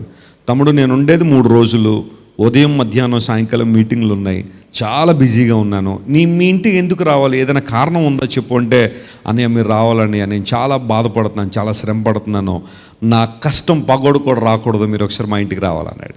ఏమైంది అంటే, నా భార్యకు దయ్యం బట్టి దురాత్మతో పీడించబడుతూ విపరీతంగా ప్రవర్తిస్తుంది. ఎన్ని దెబ్బలు కాసానో నాకేది తెలియదు, విపరీతంగా నన్ను కొడుతుంది, ఇల్లంతా చిందరవంతర చేస్తుంది, భయంకరంగా దురాత్మ చేత పీడించబడుతుంది, ఒకసారి మా ఇంటికి వచ్చి ప్రార్థన చేయండి. ఆ కారణం చెప్పాడు కాబట్టి ఖచ్చితంగా వస్తానని చెప్పాను నేను. ఎందుకంటే ఆమె విడుదల పొందడం దేవుని చిత్తం, ఆమె విడుదల పొందాలని. సరే, నేను మధ్యాహ్నం మీటింగ్ అయిన తర్వాత ఈవినింగ్ మీటింగ్ మధ్యలో సమయం ఉంటే ఆ ఇంటికి వస్తానని చెప్పగానే అలా వెళ్తున్న వీధి మూలలోకి రాగానే లోపల నుండి అరవడం ప్రారంభించింది. ఆయన లోపలికి రానివ్వకండి అని మొదలెట్టింది. వెస్లీ గారు ఎందుకు రాకూడదు లోపలికంటే, ఆయన రాకూడదు ఎక్కడికి అంది. నాకు అర్థమైపోయింది పరిస్థితి. లోపలికి వెళ్ళాను, యేసయ్య నామంలో ప్రార్థన చేయగానే దురాత్మ వదిలేసి వెళ్ళిపోయింది. దేవుని నామమున స్తోత్రం కలుగును గాక. ఆ తర్వాత దేవుడు చేసిన అద్భుతం ఏంటంటే, వారికి అప్పటికే వివాహం అయి చాలా కాలం కానీ పిల్లలు లేరు. ఎప్పుడైతే దేవుడు అద్భుతం చేసిన తర్వాత దేవుడు వారి దాంపత్య జీవితాన్ని దీవించాడో, ఆ తర్వాత దేవుడు చక్కని కుమారుడు ఆమెకి ఇచ్చాడు. హల్లెలూయా. ఎందుకు ఈ మా జీవితం అంటే, ఇది నా శక్తో లేదా నా బలమో, మా దేవుని సేవకుల్లో ఉన్న గొప్పతనం నేను చెప్పట్లా. ఇది ఎవరి నామంలో ఉన్న గొప్పతనం, ఇదే యేసయ్య నామంలో గొప్పతనం. దురాత్మలు ఏమవుతున్నాయి? పరిగెడుతున్నాయి. యేసయ్య నామంలో అద్భుతాలు ఉన్నాయి. హల్లెలూయా. పేతురు యోహానులు దేవాలయానికి ఎక్కి వెళుతూ ఉండగా ఒక పుట్టుక నుండి నడవలేని ఒక వ్యక్తి ఆ భయంకర పరిస్థితిలో ఉన్నాడు. దేవాలయం వెలుపల ఉన్నాడు. శృంగారం అనే దేవాలయపు ద్వారం దగ్గర ఆ వ్యక్తి ఉన్నాడు. ఆ గేట్కి ఒక పేరు పెట్టారు, బ్యూటిఫుల్ అన్న, తెలుగులో అందమైనది అని ట్రాన్స్లేట్ చేస్తే చాలా బాగుండేది. ఆ గేట్ దగ్గర కూర్చున్నాడు. దేవుని సేవకులు వస్తుంటే వాళ్ళని చూశాడు. దేవుని సేవకులకు అర్థమైంది, బహుశా వాడు ఏమనుకుని ఉంటాడంటే, సేవకులు కదా, వీరి దగ్గర చాలా ధన సంపదలు ఉంటాయి కదా అనుకున్నారు. కానీ పేతురు అన్నాడు, నువ్వు ఏదైతే ఎక్స్పెక్ట్ చేస్తున్నావో మా దగ్గర లేవు, కానీ మా దగ్గర ఒకటి ఉంది. అదేంటో తెలుసా? యేసయ్య నామం. నజరేయుడైన యేసు నామములో లేచి నడు అనగానే ఆ వ్యక్తి లేచి పరిగెత్తుకుంటూ దేవాలయంలోకి వెళ్ళి దేవుని స్తుతించాడని లేఖనాల్లో రాయబడింది. మీరు జాగ్రత్తగా అపోస్తలుల కార్యము గ్రంథాన్ని జాగ్రత్తగా చదివితే ఆ 3వ అధ్యాయం ప్రారంభంలో ఆ మాటలు మనం చూస్తాం. ప్రియులారా, దేవుని బిడ్డలారా గమనించండి. 40 సంవత్సరాల వయసు కలిగిన వ్యక్తి, ఎన్నో సంవత్సరాల నుంచి నడవలేని వ్యక్తి ఏ నామం చెబితే నడిచాడో?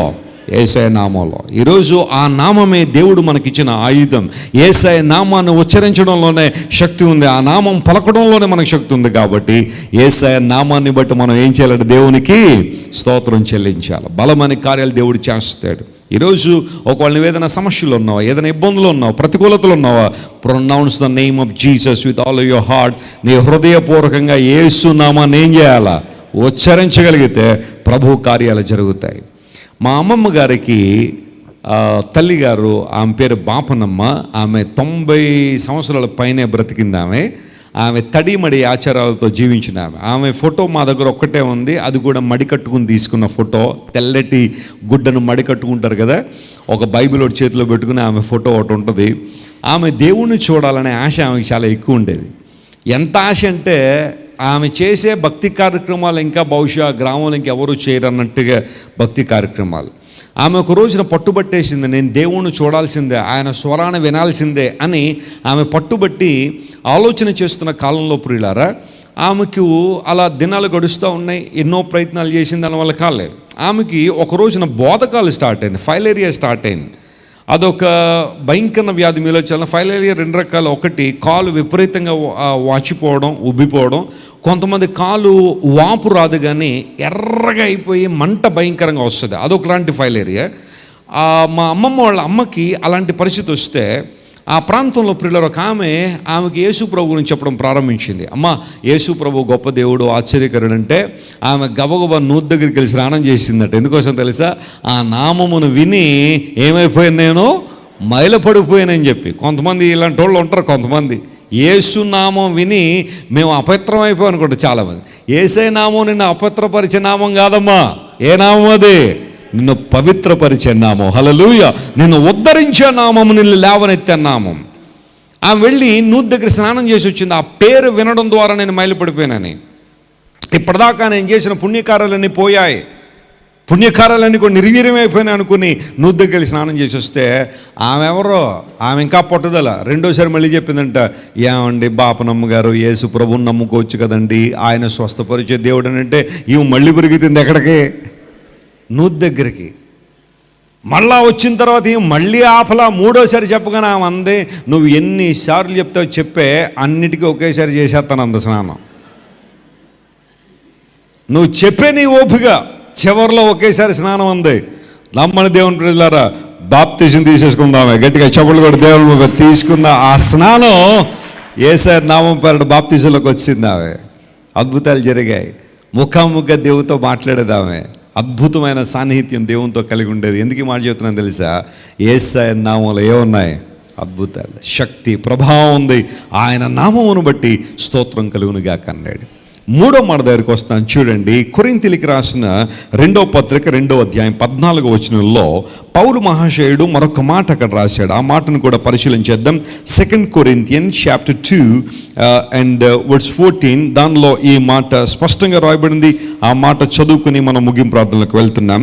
కొరింథీయులకు రాసిన 2వ పత్రిక 2వ అధ్యాయం 14వ వచనం, మా ద్వారా ప్రతి స్థలమందు క్రీస్తుని గురించిన జ్ఞానం యొక్క సువాసన కనుపరుచుచు ఆయన యందు మమ్మను ఎల్లప్పుడూ విజయోత్సవంతో ఊరేగించుచున్న దేవునికి స్తోత్రము. అందరూ చెప్పండి, ఎందుకంట దేవుని స్తోత్రం? దేవుడు మళ్ళీ ఎలా ఊరేగిస్తున్నాడట? ఆయన విజయోత్సవంతో ఊరేగిస్తున్నాడు. క్రీస్తు సువాసన మా ద్వారా లోకానికి చాటుతున్నాము. ఆయన జ్ఞానాన్ని ప్రకటిస్తున్నాము. పౌలు భక్తుడి చక్కని మాట అక్కడ రాశాడు. మేము ఎక్కడికి వెళ్తే అక్కడ యేసయ్య జ్ఞానాన్ని ఏం చేస్తున్నాం? మేము ప్రచురం చేస్తున్నాము. ఆయన సువాసన. మేము ప్రశ్న అడుగుతాం చూడండి. మీరు ఉదయం నుండి సాయంకాలం దాకా చేపల మార్కెట్లో ఉన్నారనుకోండి, మీరు ఏ వాసన వస్తారు? అంతే కదా. ఉదయం నుండి సాయంకాలం దాకా మీరు చేపలే ముట్టుకోవద్దు, అసలు మీరు ఏం పట్టుకోవద్దు, ఏం ముట్టుకోవద్దు. మీరు ఆ మార్కెట్లో ఉదయం నుండి సాయంకాలం తిరిగి ఇంటికి రండి. మీ పిల్లలు ఏమంటారు తెలుసా? అమ్మ నీ దగ్గర ఏ వాసన వస్తుంది? ఆ చేపల వాసన, లేదా ఇంకొంచెం గట్టిగా మాట్లాడంటే నీసు వాసన వస్తుందంటే. అదే మీరు ఉదయం నుండి సాయంకాలం నాకు ఒక పెర్ఫ్యూమ్ షాప్లో ఉన్నారనుకోండి, అత్తరు షాప్లో మీరు ఉన్నారనుకోండి, సాయంకాలం ఇంటికి వెళ్ళిన తర్వాత ఏం వాసన వస్తుంది? అత్తరు వాసనే. మీరు ఏ అత్తరు కొట్టుకోవాల్సిన అవసరం లేదు, ఏ పెర్ఫ్యూమ్ స్ప్రే చేసుకోవద్దు, ఏ విధమైన ఆ అత్తరు మీరు బట్టలకి రాసుకోవాల్సిన అవసరం. మీరు అలా ఉండండి అంతే ఆ షాపులో. సాయంకాలం వచ్చేసరికి ఏమవుతుంది? ఆ స్మెల్ వస్తుంది కదా. మీరు ఎవరితో సహవాసం చేస్తారో ఆ రిజల్ట్ మీ జీవితంలో కనబడుతుంది. జాగ్రత్తగా గమనించండి. అందరూ బట్టి మీరు ఎవరితో సహవాసం చేస్తున్నారో చాలా జాగ్రత్తగా ఉండాలి. లోకంతో సహవాసం చేస్తున్నావా? అవే లక్షణాలు నీకు వస్తాయి. దేవునితో సహవాసం చేస్తావా? దేవుని లక్షణాలు నీకు వస్తాయి. హల్లెలూయా. ప్రార్థన చేసే వాళ్ళతో మీరు ఎక్కువ సహవాసం చేయండి. ఏమొస్తుంది? మీలో ప్రార్థన వస్తుంది. ప్రార్థన చేయాలని ఆశ ఉంటుంది. దేవుని కార్యాలు చేసేవాళ్ళు ఉంటారు చూసారా, ఆయన కోసం పనిచేసేవాళ్ళు ఉంటారు. ఎంతూజియాసంతో దేవుని కోసం పనిచేసే వాళ్ళతో మీరు స్నేహం చేయండి. దేవుని కోసం ఏదో ఒకటి చేయాలన్న రోషం, ఆ పట్టుదల మీలోకి వస్తుంది. బాగా పాటలు పాడేవారితో మీరు స్నేహం చేయండి. ఆ శ్రావ్యమైన గొంతు మీ గొంతు కూడా కలిపి పాడుతూ ఉంటే అద్భుతంగా పాడగలుగుతూ ఉంటారు. దేవుని సేవ చేసేవారితో స్నేహం చేయండి. సేవ చేయాలన్న ఆశ మీలో ఉంటుంది. అదే లోకస్తులతో స్నేహం చేస్తే ఎలాంటి పరిస్థితులు వాళ్ళు అంటిస్తారు? అరే తమ్ముడు పండగ కదరా, ఓ పెగ్గేసారా పర్లేదు, ఒకసారి తాగడం తప్పేం కదరా. బైబిల్లో కూడా పౌలు గారు ఏమన్నాడో ఆయనకి అది ఒకటే తెలుసు. పౌలు గారు ఇంకేమన్నాడు ఏమని తెలియదు ఆయనకి. ఏమన్నాడు? తిమోతి గారికి అన్నాడట, నువ్వు కొంచెం ద్రాక్షారసం పుచ్చుకోవాలడట. ఆ రెఫరెన్స్ ఒకటి పట్టుకుని పేపాలు తాగేస్తూ ఉంటాడు అయ్యగారు. అసలు తిమోతి గారికి ఏ సందర్భంలో చెప్పాడు, ఏ ఉద్దేశం? అవన్నీ అక్కర్లా. ద్రాక్షారసం పుచ్చుకోమన్నాడట. ఈయన సారా, బ్రాందీ, విస్కీ, రమ్ము, జిన్ను ఇవన్నీ తాగేస్తూ ఉంటాడు. ఆయన అలవాటు చేస్తారు వాళ్ళు. ఇదేం పెద్ద పాపం కాదులే, ఒకసారి మాట్లాడాం ఆమెతో, ఒకసారి అలా ఫ్రెండ్గా మాట్లాడు అతనితో, ఇది పెద్ద పాపం కాదులే, అందరూ చేయట్లేదా? ఇది ఫ్రెండ్షిప్. ఇది అన్నీ ముందు ఫ్రెండ్షిప్లతోనే స్టార్ట్ అయితే ఆ తర్వాత ముంచుతారు తీసుకెళ్ళి. జాగ్రత్తగా గమనించండి. పాపం ప్రారంభంలో సరదాగానే ఉండొచ్చు, కానీ ఆ తర్వాత బంధకాల్లో తీసుకెళ్తాను ముందు చెప్పాను చూసారా. నువ్వు ఎవరితో సహవాసం చేస్తున్నావు ఆ విషయం జాగ్రత్తగా ఉండాలి. పౌలు అన్నాడు, మేము క్రీస్తు సువాసన ఎందుకు ప్రకటిస్తున్నాం తెలుసా? మేము క్రీస్తుతో సహవాసం చేస్తున్నాం కాబట్టి. చెప్పలు కూడా దేవుని మహిమపరచును. Hallelujah. If you have an intimate relationship with the Lord, you will spread the fragrance of Jesus. యేసు క్రీస్తు ప్రభు జ్ఞానం అనే సువాసన మేము స్ప్రెడ్ చేస్తున్నాం కాబట్టి ఆయన మమ్మల్ని విజయోత్సవంతో ఏం చేస్తున్నాడు? ఆయన ఊరేగిస్తున్నాడు. మొన్న కపుల్ ఆఫ్ ఇయర్స్ బ్యాక్ మన ఇండియా వరల్డ్ కప్ సాధించిన తర్వాత వారు ముంబై రాగానే, చెప్పండి, ఇండియా రాగానే వాళ్ళకి ఏం చేశారు? మొత్తం ఊరేగింపు, ఆ ప్రొసెషన్ ఏర్పాటు చేశారు. మొత్తం లక్షల మంది ప్రజలు వెళ్ళి ఆ ప్రొసెషన్లో పాల్గొన్నారు. కొన్నిసార్లు అక్కడే తొక్కిసలాడలో పోయి చాలామంది చచ్చిపోతూ ఉంటారు. లోక సంబంధం ఊరేగింపు గురించి నేను మాట్లాడడం లేదు, కానీ యేసయ్యను ఎవరైతే మోస్తున్నారో, ఆయన కొరకు ఎవరైతే జీవిస్తున్నారో, ఆయన సువార్త భారాన్ని ఎవరైతే కలిగి ఉన్నారో, పౌలు వలె ఆయన కొరకు ఎవరైతే జీవిస్తున్నారో, బ్రతుకుడ క్రీస్తే, చావు కూడా నాకు ఏంటది? లాభమే అని పౌలు గారు అన్నట్టుగా ఎవరైతే ప్రభు కోసం, ఆయన సువార్త కోసం జీవిస్తున్నారో దేవుడు వారిని విజయోత్సవంతో ఏం చేస్తున్నాడట? ఊరేగిస్తున్నాడని లేఖనాలు రాయబడ్డాయి. ఈరోజు నిన్ను నన్ను విజయంతో ఊరేగించే దేవుడు ఆయన. మన ఓటమి పాలవ్వాలని కానీ, ఓడిపోవాలని కానీ దేవుడు అన్నడు అనుకోలేదు, కానీ మనందరినీ కూడా విజయోత్సవంతో ఊరేగించిన దేవునికి ఆలోచన. నేను ప్రార్థన చేస్తున్నాను, నా మనస్ఫూర్తిగా కోరిక, దేవుని ఆత్మ ద్వారా ప్రేరేపించుడు పలుకుతున్న ఈ మాట మీలో చాలామంది విజయంతో నింపబడుదురు గాక. హల్లెలూయా. దేవుడు అన్ని విషయాల్లో మీకు విజయం అనుగ్రహించును గాక. మీరు దేని కోసం అయితే పోరాడుతున్నారో, ఏ బంధకాల నుంచి విడుదల పొందాలనుకున్నారో, లేదా దేవుని కొరకు ఏదైతే చేయాలనుకున్నారో, ఒక అద్భుతమైన విజయాన్ని పొందాలనే ఆశ మీలో ఉందో, దేవుడు ఆ ఆశను మీ జీవితంలో ఈరోజు నెరవేర్చునుగాక. హల్లెలూయా. బలమైన ఉజ్జీవ జ్వాలలతో దేవుడు మిమ్మల్ని నింపునుగాక. అది అన్నాడు పౌలు, మా దేవుడు మమ్మల్ని విడిచిపెట్టలే. మేము లోకానికి వెర్రివారంగా ఉన్నాం కానీ, లోకానికి వేడుకగా ఉన్నాం కానీ, లోకస్తులు మమ్మల్ని వేరే విధంగా మాట్లాడుతున్నారు కానీ, మేము క్రీస్తు ప్రభువులు ఎల్లప్పుడూ విజయోత్సవం కలిగిన వారమే. ఆయన మమ్మల్ని విజయోత్సవంతో ఊరేగింప చేస్తున్నాడని ఒక అద్భుతమైన మాట సెలవిచ్చాడు. నేను గతించిన 2 సంవత్సరాల క్రితం జాంబీ అనే దేశంలో దేవుని సువార్త ప్రకటించడానికి వెళ్ళాను. That's in Africa continent. Africa ఖండంలో ఉన్న జాంబియా దేశంలో మేము ఆ యొక్క క్యాపిటల్ సిటీ నుండి లుసాకా దగ్గర నుంచి, అక్కడ నుంచి మేము ఫ్లై అయ్యి లివింగ్స్టన్ అనే ప్రాంతానికి వెళ్ళాం. లివింగ్స్టన్ అనే ప్రాంతం ఆఫ్రికాలో జాంబియాకి జింబాబ్వేకి మధ్యలో ఉంటుంది, ఆ బార్డర్లో ఉంటుంది. అక్కడికి వెళ్ళిన తర్వాత విక్టోరియా ఫాల్స్ అని ఉంటాయి. Niagara Falls and Victoria Falls ప్రపంచంలో చాలా ప్రాముఖ్యమైన ఫాల్స్ అవి. అక్కడ డేవిడ్ లివింగ్స్టన్ అనే ఒక మిషనరీ యొక్క ఒక స్టాచ్యూని పెట్టారు విక్టోరియా ఫాల్స్ దగ్గర. అక్కడికి వెళ్ళిన తర్వాత డేవిడ్ లివింగ్స్టన్ గురించిన ఆలోచన చేయడం ప్రారంభించాను. నేను చిన్నప్పటి నుంచి కూడా దేవుని సేవలో బలంగా వాడబడుతున్నానంటే, నా యవన జీవితాన్ని, నా 19 ఏళ్ళలో దేవుని సేవకు వచ్చి ఈరోజు అనేక సంవత్సరాలు, గతించిన 24 సంవత్సరాల నుంచి దేవుని సేవలో వాడబడుతున్నానంటే, అలాంటి మిషనరీల జీవిత చరిత్రలు బాగా చదివేవాడిని, అక్కడ నుండి స్ఫూర్తి తీసుకునేవాడిని. డేవిడ్ లివింగ్స్టన్ ఒక మెడికల్ డాక్టర్, స్కాట్లాండ్ నుంచి ఆయన ఆఫ్రికా వచ్చి అనేక మందికి దేవుని సువార్త ప్రకటించాడు. ఒక్కడే, ఆయనకి ఎవరు టీము లేరు, మైక్లు లేవు, లైట్లు కట్టేవాళ్ళు లేరు, ఆ తర్వాత అడ్వర్టైజ్మెంట్ చేసేవాళ్ళు లేరు, ఫ్లైయర్లు వేసేవాళ్ళు లేరు, పోస్టర్లు వేసేవాళ్ళు ఏమీ లే. ఆయనే అలా రోడ్ల మీదకి వచ్చి కనబడిలో సువార్త చెప్పి గ్రామం వెంబడి గ్రామం వెళ్ళి అలా మిషనరీగా దేవుని సువార్త సేవ చేసేవాడు. ఆయన స్వతహాగా వైద్యుడేమో, ఎవరికైనా అనారోగ్యం ఉంటే వారికి వైద్యం చేయడం ద్వారా వారిని ప్రభు దగ్గర తీసుకొచ్చిన గొప్ప దైవజనుడు. అయితే ఒకసారి అతని ఫ్రెండ్ లివింగ్స్టన్ గారిని విమర్శించాలని, ఆయన ఏదో లాభం కోసం ఈ పనులు చేస్తున్నాడని నిరూపణ చేద్దామని చెప్పి ఇంగ్లాండ్ నుండి వస్తాడు. వచ్చి డేవిడ్ లివింగ్స్టన్ పరిశీలన చేస్తాడు 1 వారం రోజులు. అక్కడ ఉన్న వాళ్ళందరూ చెప్తాడు, 1 వీక్ టైం ఇవ్వండి, డేవిడ్ లివింగ్స్టన్ తప్పుని ప్రూవ్ చేస్తాను, ఆయన ఏదో లాభాన్ని ఆశించి పనులు చేస్తానని ప్రూవ్ చేస్తానని 7 రోజులు టైం ఇవ్వమని చెప్పి ఆయన ఇంగ్లాండ్ దేశం నుండి ఇక్కడికి వస్తాడు. వచ్చిన తర్వాత అన్ని పరిశీలన చేసి ఏమంటాడు తెలుసా?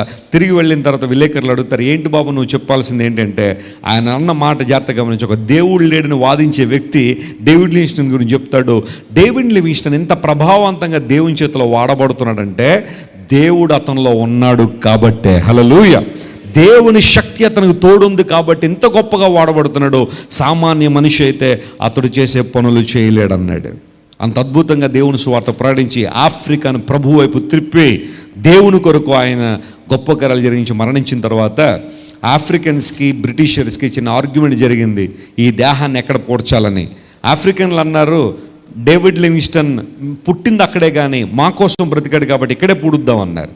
బ్రిటిషర్స్ ఒప్పుకోలేదు, మా ప్రాంతం వాడు కాబట్టి అక్కడే పూడుస్తామన్నారు. ఆఖరికి ఆ ఆర్గ్యుమెంట్ ఎక్కడ దిగిందంటే, ఆఫ్రికన్స్ ఏమో డేవిడ్ లివింగ్స్టన్ గుండెని తీసుకున్నారు, మిగతా బాడీ అంతా బ్రిటిష్ తీసుకెళ్ళి ఇంగ్లాండ్ తీసుకెళ్ళి అక్కడ పాతి పెట్టారు. ఆ గుండెని తీసుకుని వెళ్ళి జాంబియాలో చిపుండ్ అనే ప్లేస్ ఉంటుంది, అక్కడ ఒక చెట్టు కింద పాతి పెట్టి వాళ్ళు ఏమన్నా తెలుసా, డేవిడ్ లివింగ్స్టన్ నీ గుండె ఆఫ్రికాలో ప్రజల రక్షణ కొరకు నిరంతరం కొట్టుకుంది కాబట్టి ఆ గుండెని ఇక్కడ పాతి పెడుతున్నామని పాతి పెట్టారు. ఎందుకు మాట చెబుతున్నాను తెలుసా? డేవిడ్ లివింగ్స్టన్ ఒక ఆర్డినరీ డాక్టర్ అయ్యి ఉంటే అతనికి బహుశా ప్రపంచంలో ఇంత మంచి పేరు వచ్చి ఉండేది కాదు. కానీ యేసుక్రీస్తు ప్రభువును ప్రకటించాడు కనుక, ఆఫ్రికా ఖండాన్ని వెలిగించాడు కాబట్టి డేవిడ్ లివింగ్స్టన్కి ఒక పేరు పెడతారేమో తెలుసా? చీకటి ఖండాన్ని వెలిగించిన దైవజనుడు డేవిడ్ లివింగ్స్టన్. గట్టిగా చప్పట్లు కొట్టి దేవుని మహిమపరచండి. హల్లెలూయా. విజయోత్సవంతో ఊరేగించబడ్డం అంటే అదే. ఈరోజు ఒక సవాలు విడిచి వెళ్తున్నాను మీ అందరికీ కూడా. ఈ మొదటి వార్షికోత్సవ సభలో నువ్వు రక్షణ పొందావు మంచిదే, నువ్వు ప్రభువులు ఎదుగుతున్నావు మంచిదే, ప్రార్థనలో బలపడుతున్నావు మంచిదే, ఆయన 2వ రాకడ కొరకు సిద్ధపడుతున్నావు మంచిదే. కానీ నువ్వు ఒక్కరినైనా ప్రభు కొరకు సంపాదించావా? ఒక్కరినైనా ప్రభు దగ్గర తీసుకొచ్చావా? నీ కుటుంబ సభ్యులు ఇంకెంతోమంది నశించిపోతున్నారు. నీ గ్రామంలో చాలామంది నశించిపోతూ ఉండొచ్చు, నీ పట్టణంలో చాలామంది నశించిపోతూ ఉండొచ్చు, నీ కళ్ళ ముందే నీకు తెలిసిన వారు చాలామంది ప్రభు నిరుగా నశించిపోతూ ఉంటే ఒక్క సువార్త మాట అయినా వారికి చెప్పావా? దేవుని సువార్త వారు వినడానికి అవకాశాన్ని కల్పించావా? My dear church, I would like to challenge you tonight. Just live for God and share the gospel and create an environment where people can listen to God's word. దేవుని వాక్యం వినగలిగే ఆ వాతావరణాన్ని సృష్టించగలిగితే అనేక మంది నువ్వు ప్రభు దగ్గర తీసుకొస్తావు. ఒకరోజు నువ్వు ప్రభు రాజ్యానికి వెళ్ళిన తర్వాత నువ్వు ఎన్ని డాలర్లు సంపాదించావు, ఎన్ని షెకిల్ సంపాదించావు, ఎన్ని రూపాయలు సంపాదించావు, ఎన్ని ఆభరణాలు సంపాదించావు, ఎన్ని కార్లు, భూములు, పొలాలు సంపాదించి దేవుడు అడగడు. కానీ ఒకటే ప్రశ్న, నువ్వు నా కోసం ఎంతమందిని ప్రభావితం చేశావని. దానికి నీ దగ్గర సమాధానం ఉంటే నేను చెప్తున్నాను, ఈ లోకంలో you are a successful person. నువ్వు నిజంగా విజయం సాధించిన దానివే, విజయం సాధించిన వాడవే. అట్టి విజయంతో దేవుడు మనల్ని నడిపించాలని ఇష్టపడుతున్నాడు. కాబట్టి ఆయనకు స్తోత్రం కలుగును గాక. హల్లెలూయా. ఎడతెగక వారు దేవాలయంలో ఏం చేశారన్న దేవునికి ఎందుకు స్తోత్రం అంటే, నంబర్ 1, ఆయన పాపమును మనల్ని విమోచన చేశాడు కాబట్టి ఆయనకి స్తోత్రం. రెండవది, ఆయన నామమును బట్టి ఆయనకు స్తోత్రం. మూడవది, మనల్ని విజయోత్సాహంతో ఊరేగిస్తున్నాడు కాబట్టి ఆయనకు స్తోత్రం. కళ్ళు మూసుకొని ప్రార్థన చేసుకుందాం. అందరూ కళ్ళు మూసుకోండి, లేచి నిలబండి, ప్రార్థన చేద్దాం. అందరూ లేచి నిలబండి. F మైనర్ పట్టుకోండి ఒకసారి. అందరూ లేచి నిలబండి. ఒక చిన్న ప్రార్థన చేసి నేను ఈ సమయాన్ని ముగిస్తాను. A small prayer before we leave this place. అవునయ్యా, నా జీవితం ద్వారా నీ నామం మహింపరచబడాలి కానీ అవమానపరచబడకూడదయ్యా. కొన్నిసార్లు నా నోటితో స్తోత్రం అని చెప్తున్నాను కానీ నా బ్రతుకైతే ఇంకా మారలేదు. నన్ను క్షమించినాను. పాపమును నన్ను విడిపించండి ప్రభువా, నీతికి దాసుడిగా నన్ను చేయి ప్రభువా అని అడగండి. దేవునికి ఎవరైతే రక్షణ పొందలేదో ఇదే మిక్కిలి అనుకూల సమయం, ఇదే రక్షణ దినం. ఒకవేళ ఈ రాత్రి నీ జీవితం ముగించబడితే నువ్వు ఎక్కడికి వెళ్తావు? నిత్యత్వంలో నువ్వు ఎక్కడుంటావు? పరలోకంలో ఉన్న, నరకంలో ఉన్న? పరిశీలన చేయి. నీ పాపాన్ని విడిచిపెట్టి యేసయ్యను హత్తుకో. ఆయన దీవిస్తాడు, ఆశీర్వదిస్తాడు. నీ ద్వారా ఆయన మహింపరచబడతారు. ఆయన నామము యొక్క సర్వ పరిపూర్ణత, ఆయన నామములో ఉన్న సర్వ మహిమ నీ జీవితంలో ప్రస్ఫుటంగా నువ్వు గమనించగలుగుతావు. ఆయనను విజయోత్సవంతో ఊరేగింపజేసే దేవుడు ఆయన. అందరూ ఆయన వైపు చూద్దామా? ఆయన మనల్ని ఎంత ప్రేమిస్తున్న దేవుడు ఆయన. ఆయన ప్రేమ చాలా గొప్పది. సిలువలో ఆయన రుజువుపరిచిన ప్రేమ చాలా గొప్పది. F minor. నేను మరచిన గాని నన్ను మరువనన్న ప్రేమ, నేను విడిచిన గాని నన్ను విడువనన్న ప్రేమ.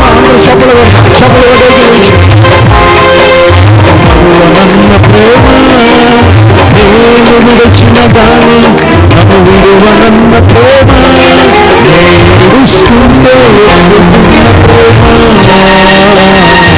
తనారు చేతుల్లో చెప్పుకున్న ఏడుస్తుంటే ఎందుకున్న ప్రేమ, తనారు చేతుల్లో చెప్పుకున్న ప్రేమ. 1 minute. నేను ఏడుస్తుంటే నన్ను ఎత్తుకున్న లోకం నువ్వు ఏడిస్తే చూడాలనుకుంటుంది.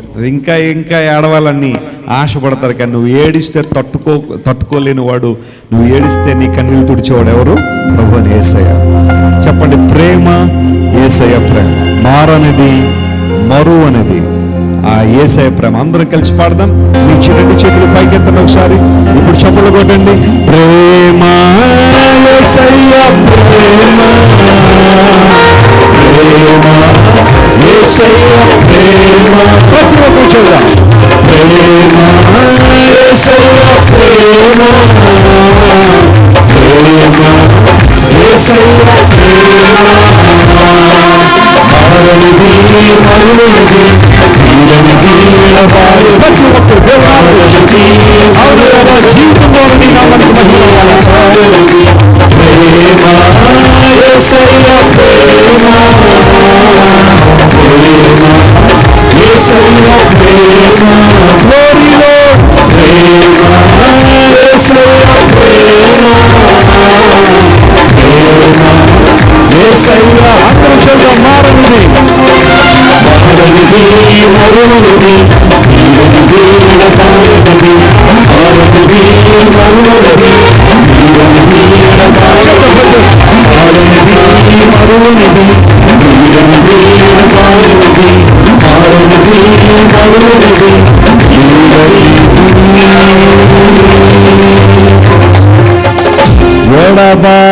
ఎడబాయనిది.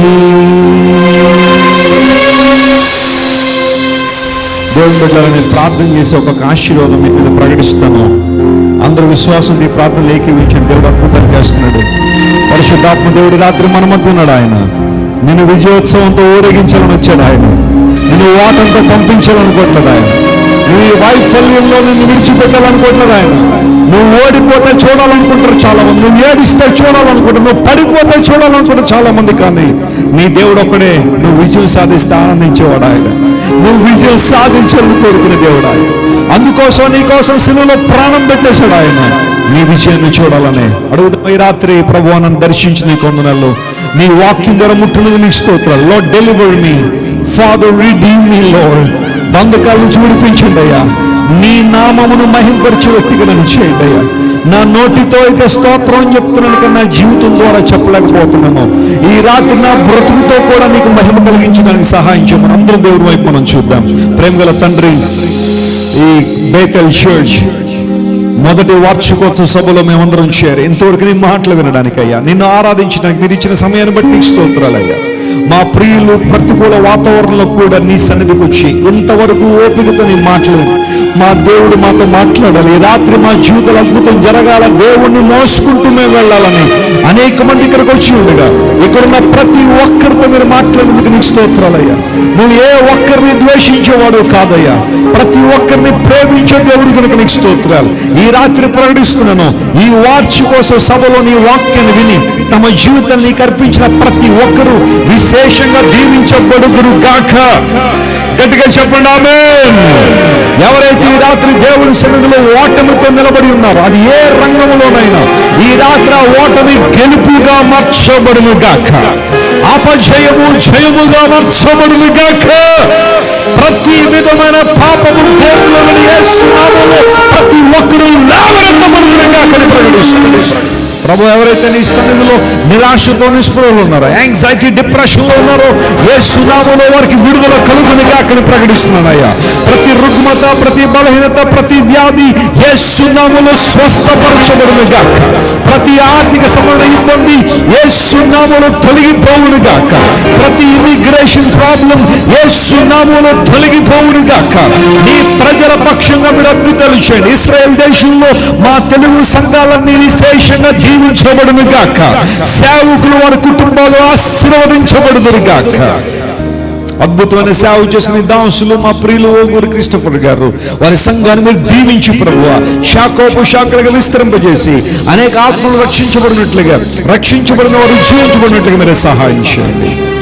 ఈ రాత్రి ఇంతవరకు నీ వాక్యాన్ని వినే భాగ్యాన్ని మీరు మాకు అనుగ్రహించిన స్తోత్రాలు చెల్లిస్తూ నీ చిత్తమైతే మరొకసారి విధంగా కలిసి నీలో ఆనందించే ధన్యతను మీరు మాకు దయచేయమని మా ప్రభును రక్షకుడును రాజులకు రాజు ప్రభువులకు ప్రభు అని యేసయ్య నామం పేరిట అడిగి వేడుకొనిచున్నాము తండ్రి. గట్టిగా చెప్పులు కొట్టి యేసయ్యను మహిమపడదాం. Hallelujah, glory to God. దేవునికే మహిమ చెల్లును గాక. దయచేసి కూర్చోండి. You may be seated. మరొకసారి దైవజనులకు నా హృదయపూర్వక ధన్యవాదాలు తెలియజేస్తాను for inviting us. Thank you pastor గారు for having us with you. May the Lord continue to bless you. దేవుడు మిమ్మల్ని దీవించును గాక. మరి నా ప్రసంగాలు బ్లెస్సీ వెస్లీ గారి ప్రసంగాలు చూస్తున్నారా మీరందరూ? జాన్ వెస్లీ మినిస్ట్రీస్ అనే మా యూట్యూబ్ ఛానల్లో చూడండి. దేవుడు మిమ్మల్ని దీవిస్తాడు, ఆశీర్వదిస్తాడు. God bless you one more time and may God bless Israel and may God bless our India. Amen.